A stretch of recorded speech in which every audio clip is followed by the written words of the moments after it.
Yesterday, Hunter Biden was convicted of 3 felony charges, one of them a gun possession charge.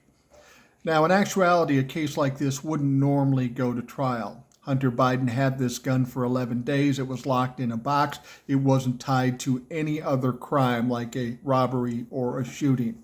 It wouldn't normally go to trial.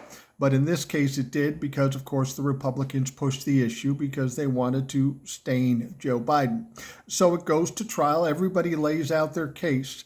And then the jury goes back to deliberate. Now, some of the jurors have been interviewed. And the reports are that the first initial vote in this case was 6-6. 6 to convict, 6 not to convict.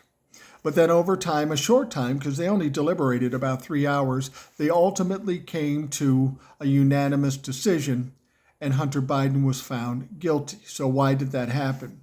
Now, some of the jurors had come out and were a little annoyed about having to decide this case. They didn't feel like it was as serious. Some of them even said that this was a waste of taxpayers' money.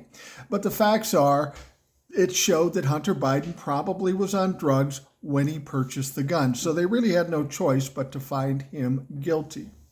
But that's an interesting point they make, a waste of government money.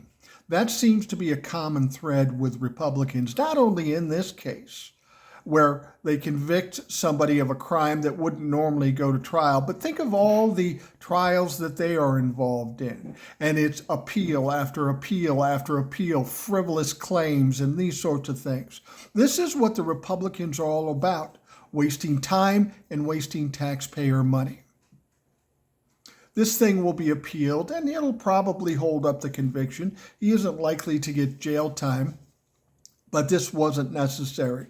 The only reason this was done is because the Republicans, believe it or not, want to weaponize the DOJ against Democrats. This was clearly a weaponization situation. It wouldn't normally have been tried. But even the jurors seemed a little put out by this because they really had no choice but to find him guilty. But they also thought that it was a waste of fucking time.